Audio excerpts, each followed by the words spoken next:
So this is a Tamiya Dyna Storm. It's a 1992 chassis, and for those of you who've been with this channel for a long time, probably since the beginning, you probably know that I've had a couple of times where I bought a Dyna Storm thinking I would make it a runner or do something with it, and then I ended up selling it off because I had other projects, other things, other cars I thought that were better.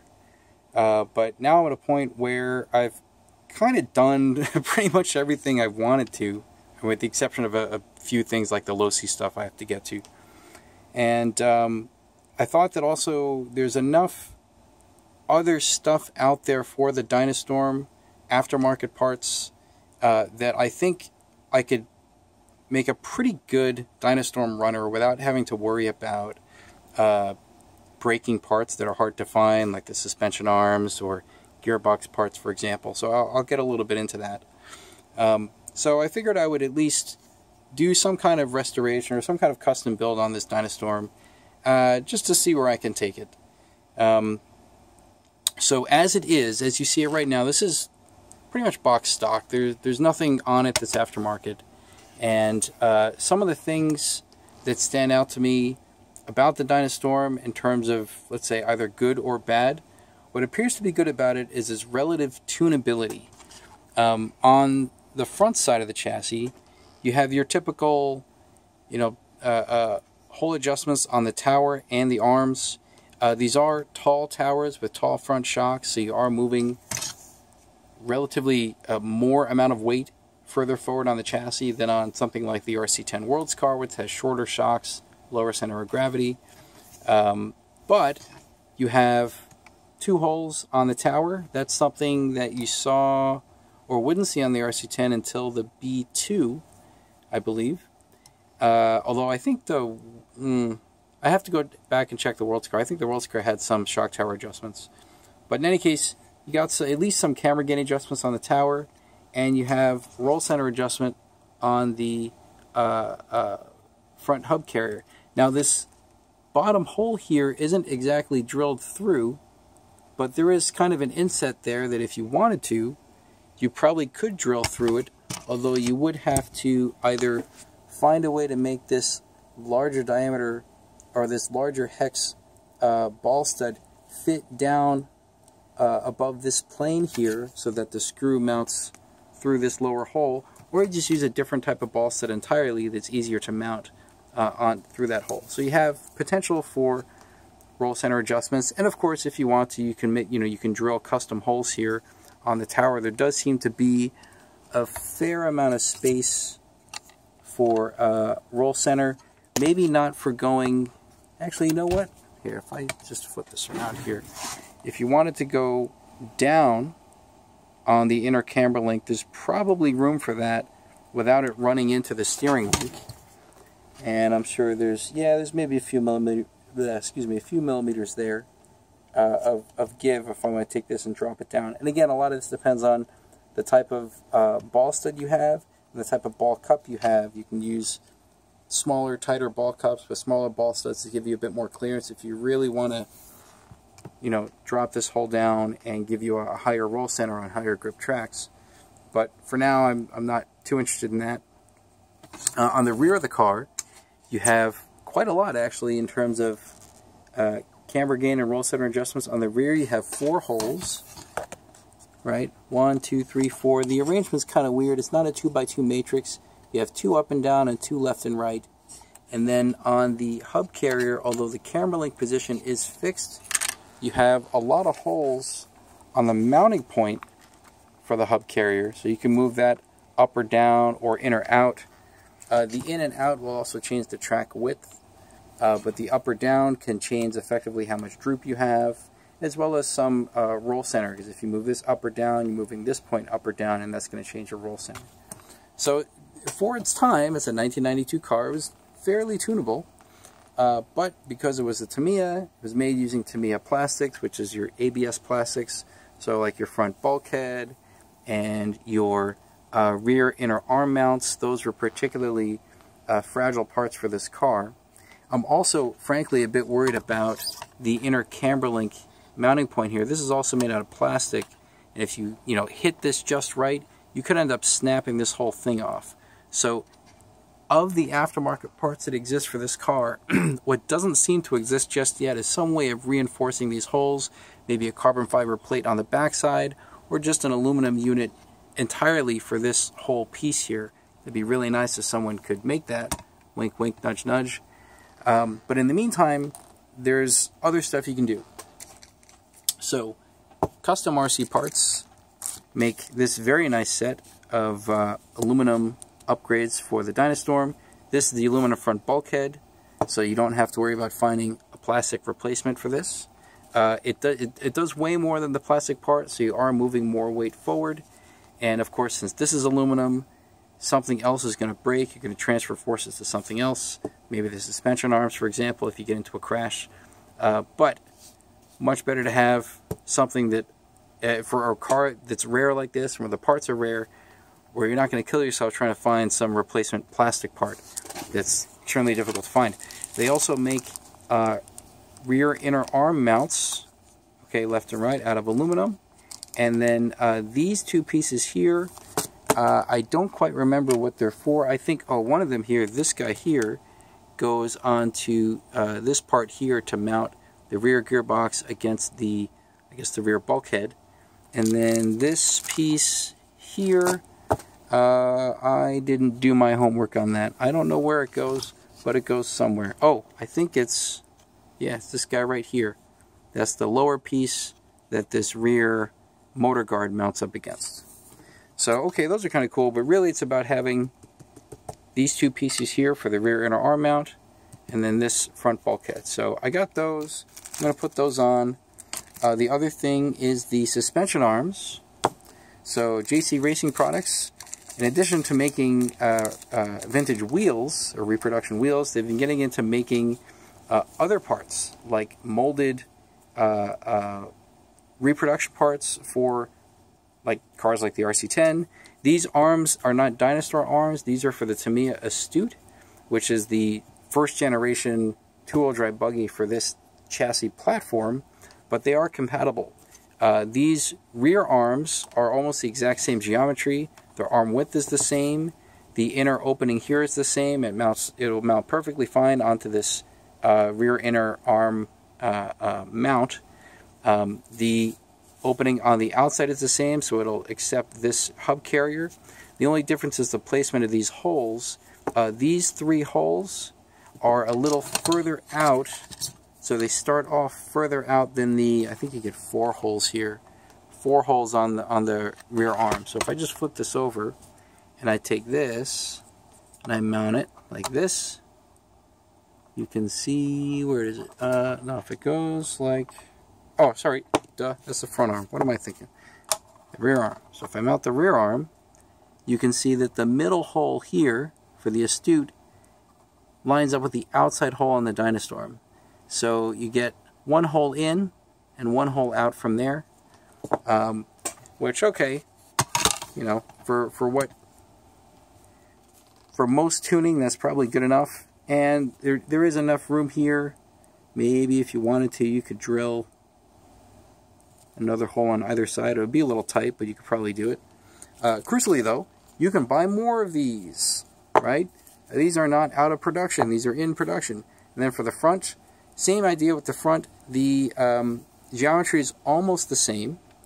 But when you mount it, it does move the holes to the outside. So the middle hole on the arm on the Dyna Storm more or less lines up with the inner hole on these Astute arms, and you get 2 more outer hole options. So for the front, what that's going to do is if you move the bottom out, that'll make the front effectively a little bit stiffer. It'll also reduce your droop a little bit. So better for high traction. But if you're running on a really bumpy outdoor surface, you're going to want to move this bottom shock mount inwards a bit to push the arms down, get a bit more travel, also make the front a little softer. So depending on what you want to do, these arms could be either, you know, helpful or not so helpful. But generally as a runner, you know, again, these are in production. You can buy as many of them as you want. The only thing that the front arms do that does change things a bit is that it moves the mounting point for the hub carrier forward a little bit by a few millimeters. So it is going to extend the wheelbase. You will have to compensate for that in a few ways. You might have to move the rear hub carrier forward or find a different kind of rear hub carrier that moves forward to get back to the same wheelbase. But then that'll put more weight behind the rear axle, so it will change the handling characteristics. Also, by moving the front hub carrier forward, you are changing your steering geometry, so your Ackerman and your bump steer will change. So you may have to find a different kind of spindle carrier to that basically has a longer arm to get you back to the original geometry. Or if there's a way to mount this that basically pushes this back and you could put a spacer up front to restore the original geometry, okay, that would be good. So using these arms, it has been recommended by others to use these arms for the Dyna Storm. You can do it, but just be mindful of the fact that it does change the suspension geometry a little bit and the steering geometry a little bit. Okay, other things are the drivetrain. So the Dyna Storm was a bit ahead of its time, especially when it came to the gearbox. Now the differential for this, it builds a bit like basically all the older Tamiya differentials, like the TA02 diff. You have these splines in the outdrive that go into this diff, and the way the diff assembles is, well, here, I'll just open up the manual and show you. It's kind of the same as something like the TA02. Let's see here. Usually, that's interesting. Usually the first thing they have you build in the manual is the diff, but in this case, that is not the case. So if we go over here, right, so this assembles, you do get a thrust bolt, so that's actually kind of nice that you don't have to take apart the gearbox and tighten a nut. But you have these splines here, okay, so those splines can wear out if you're putting a lot of power through the motor. So you're going to want something else. But the way that they were kind of ahead of their time was with their slipper clutch. They had essentially a VTS style slipper clutch, which you wouldn't see on other two-wheel drive buggies until, you know, at least maybe like the RC10 B4.2, 20 years later.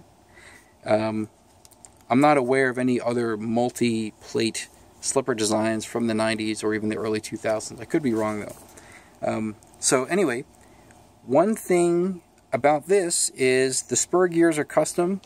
There's a custom spur gear that mounts to this custom housing for the Dyna Storm. So if you strip this spur gear, good luck finding a new one. So really what you want to do is figure out, what do I need to do to mount a conventional 48-pitch spur gear? And then you kind of work backwards from that. And I did some homework on this. It turns out that the TRF-201 drivetrain components, apparently they do fit into the Dyna Storm gearbox. So you start off with the input shaft with the slipper pads and everything. It's also shared with the DN01. The DN01 is like the sport version, the plastic version of TRF-201. So you can get this, you can get the idler gear and the diff gear. I bought a second one just, you know, in case I strip gears. Here are the idler gears for the TRF-201. This should all plug into this. It should. So we'll see if it actually does. So I'm going to try that out. That should allow me to put conventional spur gears onto this thing, which will, again, make it just a bit more runnable, a bit more tunable if I want a different spur gear size. I don't have to go hunting around for Dyna Storm spur gears, of which there are very few, and, you know, the very few that you can find are going to be expensive. So there's that. And the last sort of trick I have up my sleeve here is related to this part of the front bulkhead here. So essentially, well, I shouldn't even call it the front bulkhead. You have the bulkhead, which is that aluminum part, and then you have the kick-up plate. So the kick-up plate takes this flat part of the chassis and kicks it up by a certain amount. That's a whole plastic piece that starts here and works its way out around to the front bumper. That's like one unit. And because that's plastic, Tamiya plastic is going to break. Now there is someone out there who I believe makes an aluminum version of that. But I got all this stuff before I was aware that that part was available. So instead, I purchased this off of a friend of mine. he made a carbon fiber version of the Dyna Storm chassis, the lower deck, but he made it on a bent carbon fiber. So this kick-up angle should be matched to the kick-up plate angle on the original Dyna Storm. So now I don't even need a kick-up plate. I just use this. And I mount the bulkhead on here and I'm good to go. This was kind of a prototype chassis, so the finish on the carbon fiber isn't exactly great. You know, the cut line on the front part here is not exactly even, but you know, for what I would use this for as a runner, it's perfectly fine. And it's kind of meant to take some abuse, I suppose. So yeah, that's kind of the stuff that I have planned for this. What exactly I would use it for, I don't know. Would I use it as a runner for the Vintage Off-Road Nationals?